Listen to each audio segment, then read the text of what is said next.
Retour sur Radio LCF La Chine en français. Nous sommes toujours avec Sébastien Périmoni, membre du comité de conseillers de l'Union internationale pour la promotion du projet Une ceinture, une route. J'ai entendu parler du projet Transaqua de remise en eau du lac Tchad. Alors, Tchad, excusez-moi. Mais qu'est-ce que c'est alors ? Alors, c'est pour moi un des plus beaux projets qui va avoir lieu actuellement en Afrique. J'ai eu la chance d'être au Nigeria il y a 2 mois maintenant, où a eu lieu le lancement de ce projet. Donc, c'est un projet qui a réuni tous les pays de la région. C'est-à-dire que le lac Tchad, depuis les années 60, a perdu 90% de sa superficie. Donc, ce qui s'est passé, c'est qu'on a déjà 2 millions de personnes déplacées. Les gens ont dû fuir la région à cause de la disparition du lac. 7 millions de personnes qui sont en malnutrition ou sous-alimentées à cause de la recul du lac. Et c'est cette région où s'est développé le terrorisme. Donc, c'est une région qui est devenue un des points noirs de la planète. Et rien n'a été fait. Plusieurs tentatives de projets avaient été faites à une époque, mais jamais n'ont été lancées. Et là, grâce à l'initiative du président Buhari du Nigeria, ils ont décidé de lancer un projet qui avait été à la base proposé par une société italienne, Bonifica, une société d'ingénierie italienne, qui avait travaillé justement en collaboration avec l'Institut Schiller et qui avait déjà été proposé dans les années 90, avant qu'il y ait cette crise très grave aujourd'hui de famine et de terrorisme.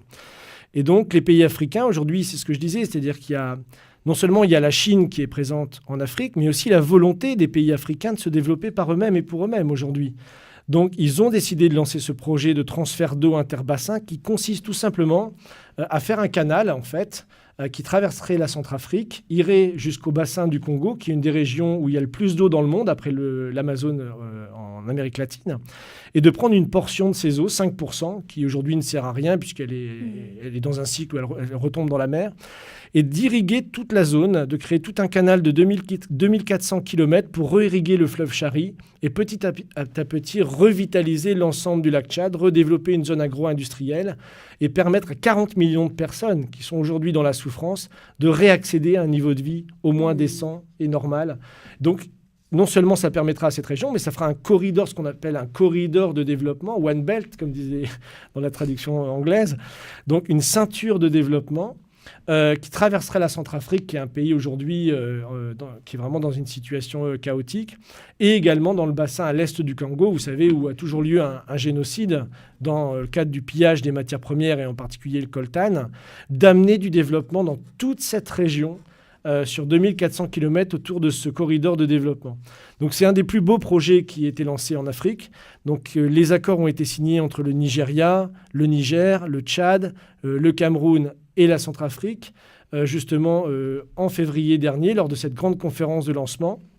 Et malheureusement, encore une fois, l'Europe n'ayant pas voulu soutenir ce projet, mis à part évidemment la société italienne et l'ambassadeur italien qui était présent et qui a mis l'argent sur la table de l'Italie, ce projet sera réalisé donc par Power China, qui a une grande expérience, puisque c'est eux qui travaillent sur le projet de transfert d'eau sud-nord en Chine, qui a un petit peu le même type d'infrastructure, qui avait également réalisé le barrage des Trois Gorges, donc il y a une certaine expérience dans ce type de projet. Alors évidemment, c'est drôle de voir la réaction en Europe, puisque c'est vrai qu'en Europe, on a cette politique des petits pas en Afrique, c'est-à-dire finalement, on ne fait jamais rien, il n'y a jamais ces projets qui ont été réalisés, et des articles du Monde, des émissions sur France Culture, etc., qui parlaient de projets pharaoniques, que l'Afrique ne pouvait pas s'engager dans de tels projets. Le Monde a même dit en France qu'il était honteux que les Africains reviennent à cette politique des indépendantistes des années 60 qui consistait à vouloir lancer des grands projets en Afrique. Donc on voit bien l'hostilité en France de par cette politique de développement. Au lieu de dire, OK, gagnant-gagnant, l'Afrique veut se développer, on travaille avec la Chine, on travaille avec la Russie, on travaille même avec les États-Unis, les gens présents sur place, et on développe ce continent. Donc c'est une grande victoire, parce que c'est vrai qu'avec l'Institut Schiller, on avait travaillé sur ce projet depuis 15 ans. Moi, j'avais écrit mon premier article sur le Transaqua en 2005, donc vous imaginez. Donc le voir et être présent lors de sa signature, c'était un grand moment. Et donc, on peut espérer que dans les 10 à 15 ans qui viennent, ce projet sera entièrement réalisé. Il y a 15 ans... Vous n'aviez pas du tout misé sur la participation chinoise. À l'époque, non, pas du tout. On se battait et on se bat toujours, d'ailleurs, pour que la France, l'Europe participent à ce type de projet de développement. Donc, c'est l'Italie qui est en partie prenante. Mais moi, je me bats pour que la France, évidemment, parce que c'est des pays francophones.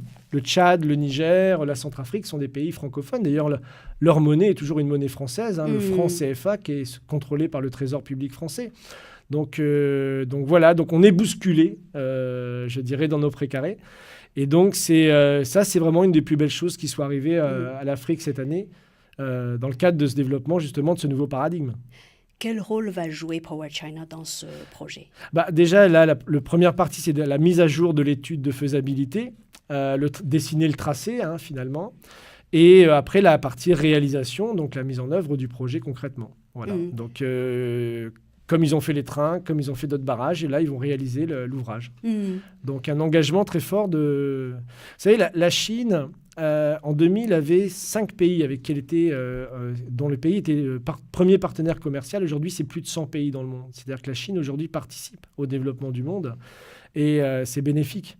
Donc, rien qu'en Afrique, c'est 160 milliards de dollars qui ont été injectés dans les grands projets d'infrastructures africains depuis l'an 2000, par la Chine. Donc, c'est une révolution. C'est une révolution qu'on est en train de voir aujourd'hui. Évidemment. Comment ce projet sera-t-il financé? Alors, PowerChina, le gouvernement du Nigeria, le gouvernement italien sont tous copartenaires, sont tripartites. Et reste à déterminer la part que sera apportée par les autres pays concernés, la Centrafrique, le Tchad, le Niger, évidemment, et le Congo, où là, il y a encore des discussions en cours. Et là, qui sont plus des discussions d'ordre politique, parce que c'est vrai que la situation au Congo la RDC est encore compliquée, avec des élections qui s'annoncent, tout ça fait que c'est un peu plus lent. Mais pour l'instant, tous les pays, tous les chefs d'État qui étaient là, parce que 5 chefs d'État étaient présents, se sont tous engagés à financer et à réaliser ce projet. Mais pour l'instant, la France est toujours absente du projet. Et la France est toujours absente. Vous savez, je peux vous citer une citation de M. Gourdeau-Montagne que j'ai amenée, parce qu'il a été ambassadeur en Chine de la France. Et lui disait, concernant le projet Une ceinture, une route, avant de partir de son ambassade en Chine, il s'agit d'une politique stratégique avec une vision d'avenir, alors que les Français ne se rendent pas pleinement compte de son importance et des opportunités qu'elle peut apporter. D'une grande flexibilité, cette théorie s'applique à différents partenaires géopolitiques. Je pense que la France doit comprendre cette vision, s'adapter et en saisir les opportunités. Ce n'est toujours pas fait aujourd'hui.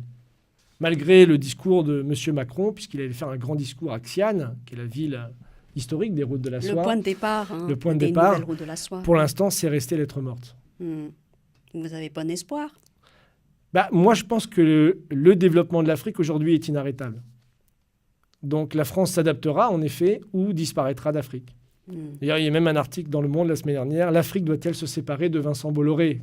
qui est révélateur de l'ambiance qu'il y a actuellement, parce qu'un des autres projets qui est très intéressant, c'est la boucle ferroviaire qui passe par la Côte d'Ivoire, le Burkina Faso, le Niger et le Togo, où M. Bolloré avait une société qui avait, empêché ce projet de se réaliser depuis des années. Donc là, il s'est fait, à la demande du président du Niger, je vais le dire diplomatiquement, mettre à la porte.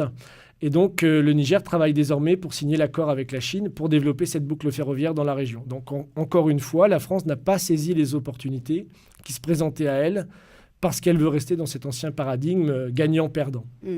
Et ce projet-là, il va se terminer quand? Alors, l'étude qui a été présentée par PowerChina lors de cette conférence à Abuja a tablé sur 10 à 12 ans de réalisation du projet, physiquement. Donc, on parle là de 2030 pour, l'inauguration, si tout se passe bien, évidemment. Pour quel montant d'investissement? Ça, c'est encore à déterminer. La première partie, c'est 14 milliards, je crois, qui a été signé officiellement pour le départ du projet. Mais je pense que le projet sera quand même un petit peu plus cher. Mais juste pour vous donner un chiffre, parce que je pense que c'est important, le vieux paradigme dans lequel l'Afrique se trouve, ça a été rendu public il y a quelques semaines par la secrétaire exécutive de la Commission économique des Nations Unies, Mme Vera Songwe, qui ont fait une étude sur le fait que 148 milliards de dollars par an s'envoler d'Afrique liés à la corruption. Donc si on cumule sur 10 ans, ça fait 15 000 milliards qui sont partis d'Afrique à cause de la corruption. Donc évidemment, aujourd'hui, l'Afrique a besoin de capitaux pour se développer. Mais moi, je vais plus loin, c'est-à-dire que je dis, très bien, la Chine vient développer l'Afrique. Elle aide, elle fait des prêts. Mais l'Afrique doit se libérer de cette corruption, parce qu'avec ces 15 000 milliards, elle va nourrir tout le monde, donner accès à l'électricité à tout le monde, donner accès à l'eau à tout le monde, à la santé et à l'éducation. Ce qu'a fait la Chine ces 20 dernières années, l'Afrique peut le faire si elle se bat sur cette question spécifique de la corruption en particulier. Vous voulez dire par là que l'Afrique devrait prendre exemple sur la Chine pour se lancer dans une campagne d'anticorruption Ah ben sévère. clairement, bien sûr. Et ça a commencé au Nigeria, au Ghana, dans plein de pays. Aujourd'hui, beaucoup de présidents ont été élus sur la base de campagnes anticorruption. Parce que c'est ce qui gangrène l'Afrique. 148 milliards par an. C'est 25% du PIB total du continent africain, un quart de l'argent qui s'enfuit. Et il s'enfuit souvent en Europe ou dans les paradis fiscaux. Donc évidemment, ça, c'est une priorité pour l'Afrique. Et je pense qu'à partir de là, elle aura non seulement les moyens de se développer par elle-même, et à ce moment-là, la Chine, la France, les États-Unis seront des partenaires de co-développement et pas simplement des pays qui viennent l'aider à se développer. Et là, ce sera encore une nouvelle phase dans laquelle entrera l'Afrique. Comme la Chine, après avoir développé pendant 20 ans ses infrastructures, rentre aujourd'hui dans l'ère de l'innovation, comme l'a annoncé Xi Jinping.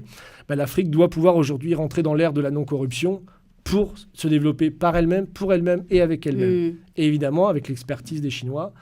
Et c'est très intéressant puisque je cite souvent le rapport McKinsey que je conseille vraiment tout le monde de lire, qui est un rapport qui s'appelle La danse des lions avec des dragons et qui est vraiment le premier rapport occidental qui montre vraiment et qui met fin à toute la propagande qu'on a disséminée en France, puisque en fait sur les 3000 projets d'infrastructures financés par la Chine en Afrique, aujourd'hui 89% des salariés sont africains. 89% des salariés sont africains. J'allais vous poser cette question. Donc on estime à 3 millions sur tous les projets. Dans le projet, par exemple, du train entre Nairobi et Mombasa, qui est un des projets phares de la route de la soie, c'est 46 000 Kenyans qui ont été formés sur les 450 km de chemin de fer. Et à tous les niveaux, l'ingénierie, la gestion, conduire les trains, tout, ils ont été formés pour eux-mêmes continuer la ligne qui va continuer après jusqu'à la frontière ougandaise. Donc on voit même, il y a une politique de développement, pas simplement des infrastructures, il y a une politique aussi de développement des qualifications. Et ça, pour moi, c'est beaucoup plus important que les infrastructures en elles-mêmes, parce que ça crée aujourd'hui le contexte dans lequel les Africains vont pouvoir accéder par eux-mêmes à cette politique de développement. Ça veut dire que la présence chinoise en Afrique et les investissements chinois réalisés en Afrique contribuent à créer beaucoup d'emplois sur ce continent. Énormément. C'est ça que vous voulez dire. Hein. Mais pourquoi, pendant très longtemps, on a soutenu que c'était l'inverse ? Justement, c'était de la propagande, tout simplement. Donc c'est pour ça que je cite ce rapport. Certains Africains le disent. Hein. Bien sûr, certains Africains le disent, parce qu'il est vrai que dans certains pays, faut pas non plus être idéaliste. C'est-à-dire qu'il y a des entrepreneurs privés chinois. Certains cachent la forêt, peut-être. Voilà, il y a eu des entrepreneurs privés chinois qui sont venus, qui ont fait venir des gens pour travailler sur certains projets, qui n'embauchaient pas des gens. Mais Xi Jinping a mis fin petit à petit, est en train, puisqu'il y a encore des éléments, dans certains pays. Et puis il y a aussi certains pays où il n'y a pas de contrôle, donc chacun fait un peu ce qu'il veut. Et c'est aussi de ça qu'il faut sortir. Dans des pays mieux organisés comme le Nigeria, le Kenya, l'Éthiopie, aujourd'hui, on met fin à ce type de politique. Certains disent que l'Afrique entre aujourd'hui dans l'ère du spatial. Est-ce que vous partagez ce point de vue ? J'ai même beaucoup d'exemples, si vous voulez. Aujourd'hui, vous avez plusieurs pays qui sont déjà rentrés dans l'ère du spatial. À cette conférence à Abuja, j'ai rencontré les gens de l'agence spatiale du Nigeria, donc qui est une agence. Le Nigeria a déjà lancé, vous voyez, 5 satellites dans l'espace. Donc vous dites ça aujourd'hui en Europe, personne n'est au courant que des pays africains ont déjà une politique spatiale. Donc le Nigeria a lancé déjà 5 satellites.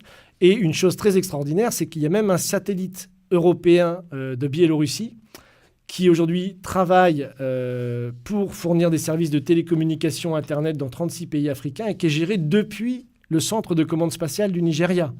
Donc c'est des niveaux déjà de qualification extrêmement importants. Donc ça, c'est très peu connu en Europe. Donc ça, c'est un exemple. Et souvent, les gens pensent que, disons, quand on parle de spatial, que c'est de lancer des fusées, d'aller sur Mars ou je ne sais quoi. On a une vision un peu hollywoodienne. Mais en fait, si on regarde ce que fait l'Afrique avec ses satellites, en particulier le Nigeria, c'est détecter, par exemple, là où il y a de l'eau. C'est détecter la pollution dans les rivières, l'exploitation des mines illégales. Au Ghana, ils utilisent leurs satellites pour détecter ça. Le braconnage. Au Kenya, le Kenya a lancé... dernièrement, le 2 avril 2018 de cette année, a lancé son premier satellite depuis la Station spatiale internationale, qui est un nanosatellite. Donc, ça fait la taille d'une tasse de café, quoi. C'est très petit. Et donc, ça lui sert à surveiller les côtes et à lutter contre le braconnage, puisqu'il y a eu au Kenya, qui est beaucoup basé une économie sur le tourisme.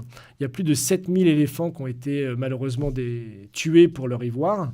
Donc maintenant, grâce à la surveillance par imagerie, par satellite, ils sont capables de suivre les troupeaux et voir des mouvements anormaux pour lutter contre le braconnage avec des équipes au sol. Donc le spatial, ce n'est pas juste la conquête de l'espace, c'est faire des cadastres. Au Nigeria, où j'ai rencontré les ingénieurs, ils font un cadastre pour l'ensemble du pays. L'Afrique n'a pas de cadastre. Ça permet de mapper, si vous voulez, les terrains. C'est à des fins très pragmatiques. C'est très pragmatique. Ouais, ça permet de prévenir des catastrophes naturelles. Il y a eu des grandes inondations au Ghana il n'y a pas longtemps qui étaient prévisibles s'ils avaient des technologies. Donc c'est des choses qui apportent énormément, en fait, dans le développement de l'Afrique. Et vous avez même en Éthiopie la Société italienne des sciences de l'espace, qu'on a longtemps appelée la Société des fous. Donc ça, c'est très connu là-bas, puisqu'on disait, mais qu'est-ce que ces gens veulent faire un satellite ici, une station de surveillance. Aujourd'hui, elle existe, elle est fonctionnelle depuis 10 ans, et elle fournit même des données à l'ensemble du monde. Donc le Nigeria va mettre son premier astronaute dans l'espace d'ici à 2030. Donc aujourd'hui, on a plus de 6 pays qui ont déjà lancé des satellites, enfin 4 pays qui ont déjà lancé des satellites et qui leur servent pas simplement pour le prestige, mais qui leur servent au développement réel de leur population sur place. Je voudrais savoir pourquoi vous vous intéressez tant au continent africain. Personnellement, parce que moi, je suis un économiste physique, comme on dit. C'est-à-dire que je pense que l'économie, la base de l'économie, c'est le développement des infrastructures, c'est le développement de la science, de la technologie, de la recherche. Que malheureusement, dans mon pays, disons en Occident, si je prends plus généralement, depuis les années 70, on est passé dans une logique d'économie purement financière qui nous a mené à des cracks comme en 2007. On est aujourd'hui devant un nouveau crack et qu'aujourd'hui, il est nécessaire de revenir à cette politique de développement industriel. Et aujourd'hui, on a la chance que ce nouveau paradigme qui est juste à côté de nous, qui réinvestit justement dans les technologies du futur, dans les technologies à long terme. On voit, moi j'étais ébloui devant le premier lancement du satellite quantique chinois. Je veux dire, c'est magnifique de voir ça aujourd'hui. C'est-à-dire que alors que la France était pionnière dans ce secteur technologique de l'espace. Donc c'est comme ça qu'on va relancer l'économie au niveau mondial. Et puis après, il y a l'aspect évidemment humaniste. Moi, je suis humaniste. Donc l'Afrique est un des pays qui a le plus souffert, enfin, il n'y a pas une compétition, mais qui a beaucoup souffert et qui continue. Et aujourd'hui, je vois justement que on sort de cette politique d'aide au développement et qu'aujourd'hui, l'Afrique rêvait des pères fondateurs et de Cheikh Anta Diop, qui était le grand historien africain. Lui disait l'Afrique, en 1952, doit rentrer dès maintenant dans l'ère atomique et dans l'ère spatiale. Déjà en 1952. Et tout ça a échoué. Donc, si vous voulez, aujourd'hui, ce rêve des grands penseurs africains est en train de se réaliser. Et ça, pour moi, c'est tout simplement passionnant. Parce qu'il faut voir le film qui a été fait sur le projet au Kenya. On voit toute une population derrière ce projet, des gens prêts à travailler 10 heures par jour. Ils ont fait le projet en même pas 2 ans et demi, parce que les gens voulaient leur train. C'est un peu ce qu'on a connu en France avec les 30 Glorieuses. Hein. On a connu ce modèle de développement à une époque. Mais c'est vrai que depuis les années 70, on a changé de modèle et ce n'est pas une réussite.